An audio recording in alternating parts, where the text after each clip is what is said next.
Well, class, take a look. Right there represents what scholars think are the 54 most important pieces of writing ever completed in the Western world. The literary canon that is a must for the civilization to survive, if you will. Shakespeare's in there, and Copernicus, and Adams, and Marx, and Chaucer. But also, if you take a look here, there's some Jonathan Swift, okay? Jonathan Swift and his Gulliver's Travels, that which we are about to embark. So, sorry, get rid of that here. Talking about Jonathan Swift and his Gulliver's Travels and why it is so important is because of the political revolt that it was engaging in, and in a time when political revolting could get yourself executed in a good way too. None of this kind of baby stuff we do today, right? We're talking about real executions. We're talking about disembowelment, looking at your own innards as they throw them on the ground around you, chopping off stuff. I mean, it was pretty nasty. And then they cut you in quarters and cut your head off. It was terrible. It's called drawing and quartering. So any kind of political dissent, anything that made the king upset, was dangerous. So this little video, in case you missed class, is about just the importance of Jonathan Swift and things to think about when you're reading these excerpts, because this year we are going to do excerpts throughout the entire text and not just focus on Lilliput. Remember, the book was written in 1726, okay, 50 years before our independence, and 50 years before anybody ever thought about freedom of speech, okay? So one of the cool things about not having freedom of speech, you gotta be real careful and cute and inventive when you wanna criticize your superiors. And Gulliver's Travels is nothing but satire, a stinging rebuke of everything going on in England that, of course, Jonathan Swift doesn't agree with, okay? Things to remember when you're reading some of the zany and crazy things in this book. Remember that Jonathan Swift was a priest in Dublin, Ireland, and a Protestant priest, sometimes called a vicar. So it's a man of God, okay? And we will see some very strange things from him. But he is almost like the pillar of revolting, dissenting language in the Western world, and there are others, but he's one of the favorites, and that's why we start with him in A.P. Lang. Okay, so just again, this is an extremely political book. So there's a lot of fun stuff that I cut out. His adventures of being too big and too small, and floating islands, and islands with horses that speak. I'm cutting out a lot of the rigmarole around that because it's difficult and we have a limited amount of time, and this is partly a bit of a survey class, so you shouldn't be having to read all of this, okay? So you'll notice in here, this is rather large, we're not reading all of that, but we are going to dabble in various aspects. So what I want you to remember when you're looking at this is that Jonathan Swift is a conservative, okay? That doesn't mean conservative in the sense of today, but, you know, in some aspects it does, right? Reluctant to change, likes the old ways, traditionalist, all those things. And those guys were called Tories. Now, you should know that because in American history, the patriotic British who fought for the British, okay, my ancestors, not for this rabble-rousing Americans, right? The British that fought for the British, the English Americans that fought for the British to stay part of the crown were called Tories. They're the conservatives, all right? The radical terrorists were called American patriots, right? So history, the winners write the textbooks, right? The liberals are called Whigs because they wore wigs back then. It's W-H-I-G-S. In fact, America had a Whig party for a while. We got rid of it, all right?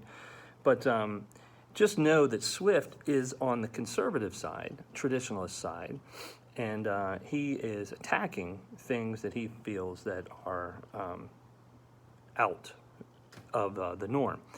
And one of the things going on when he is writing is the fact that England ran out of English-speaking kings. So They got on TikTok, sent out a few messages, and found themselves a relative in Germany. He is living during the reign of King George I, a king who didn't really care about England, who didn't speak English, who was more interested in the living in the castle, hanging out with his mistresses, and eating and drinking whatever he wanted. Again, this also ushers in an era of the first prime minister of England. And basically, King George puts this guy in charge so he doesn't have to be bothered with the affairs of the kingdom. When you are reading Lilliput and you see the fact that he is attacking the king and attacking his voice Flimnap, right? That is Robert Walpole, the first prime minister. Again, you don't have to get into the weeds on all those things, but just understanding the basic attack that this is makes it a little more fun. His first book was The Voyage of Lilliput. It's the one most people are aware of. He is 6 feet tall, but they are 6 inches tall. And so that is a lot of fun. And we're going to have to deal with some of the background of that in a separate video, okay? But I just want to give you just a little bit of a lowdown of this book. It's very interesting. If you open it up, there is a huge introduction, okay? And but if you go past the introduction, you get into the works of travel, and you get the letters from Captain Sullivan to his cousin Simpson, and and then the publisher to the reader. There are all kinds of pages of description of basically Gulliver proving his merits to tell this story, establishing his credibility or his ethos, if you will. Books are new back then. In fact, there's no such thing as a novel, really, when this is written, okay? There was poetry, there were plays, there were epic poems, there were songs, but novels, as we think about it, did not exist, okay? And so a lot of the beginnings of some of these writings will go way out of their way to try to establish a certain level of credibility. And by today's standards, it's boring, and no one wants to read it, okay? And you get that in the first part of Gulliver. He's going on and on and on about how you can trust him, okay? Every book I've read from this era, and again, it's the 1700s is when the novel is born. And most scholars argue that it's Robinson Crusoe, and then there's a couple others that come in, but long and short of it is, books, as we think of them, are new, all right? But a long story short, it goes on about how he's a ship's surgeon, he was cutting off limbs and passing out limes. That's what ship surgeons did back then. He studied physics, he studied navigation and mathematics, and the 3 years that he was out there at sea, all in an attempt to make him credible, okay? And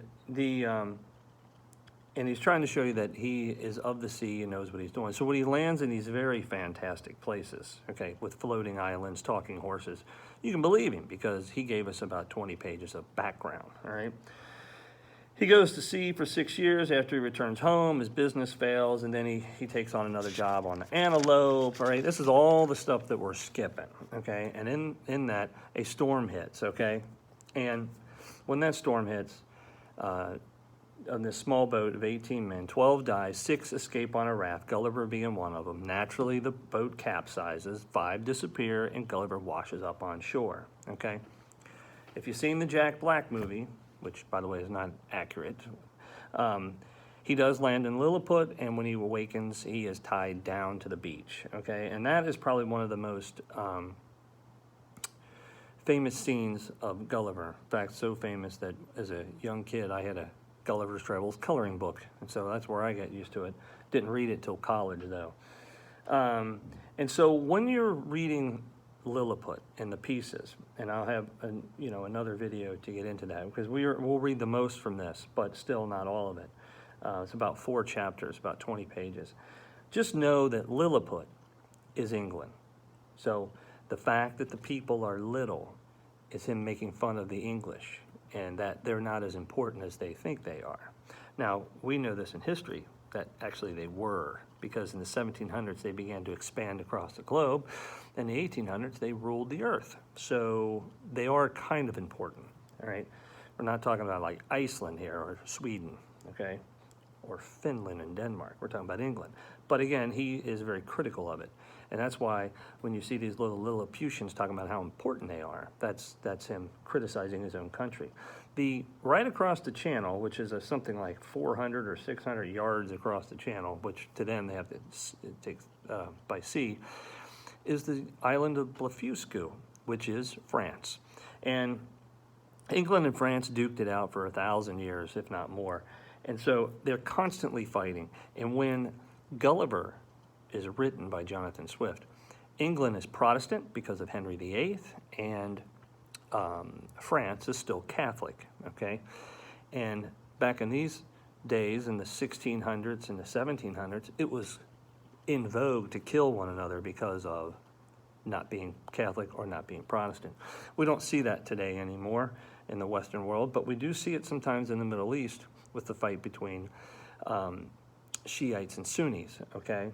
And so that kind of stuff happened in the Western world all the way up until the 1700s. So keep that in mind when he's mocking the size of the Europeans. He's mocking their inflated sense of importance. The Lilliputians are making fun of the Whigs, who were ruling England at the time. And remember, again, back to the fact that Gulliver is a Tory, okay? I want you, when you're reading, I'm not going to give away the good stuff. Pay attention to the egg. The egg is very important. I'll let you see if you guys can figure it out. You can at least write down the silliness of it, and then we can discuss it in class, okay? Funny now, very funny now. Not funny then. Actually, it was dangerous. Lastly, before we wrap this one up, one of the things going on then is the 30 Years' War. Now, we as Americans don't care about the 30 Years' War. We care about World War II. You know, that one where we kicked the world's butt in 3.5 years? That one. That's the one we like, okay? And we try not to talk too much about Vietnam. But the 30 Years' War from 1618 to 1648 was rather important, all right? It was a religious war between the Protestant countries of Europe and the Catholic countries of Europe, still clinging on to the Holy Roman Empire. In that war, 8 million Christians died, okay, Catholics and Protestants, and killing one another over religion, okay? And today, even not so much today, you might get some jokes between different religious groups, you know, Catholics making fun of Protestants and Baptists making fun of Catholics, but no one is cutting anybody's head off or burning their village. But in the 30 Years' War, that kind of stuff was going on. Swift is definitely commenting about that. And in that, by the way, 20% of all the Germans were killed in that war. So it was very bloody. And up until World War I, it was probably the worst one.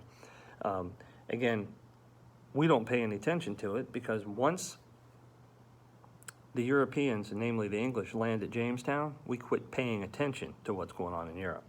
Unless, of course, it turns into the French and Indian War on our side. So, and then the last thing in this is you're going to focus on the utopian principles that he espouses later in the text, okay? And that's where we'll stop, and that's all on the website. But it's interesting that he makes fun of the Lilliputians, but then there's a passage that'll come in there where he says, if it wasn't for the fact that they were so peculiar, I might speak admirably about this particular aspect. And that is Swift's way of injecting his ideas of what a perfect society would be. And with that, I will let you get on to the voyage of Lilliput, where you will start in chapter 3. I'll give you a recap of chapter 1 and some other preparatory things in a separate video.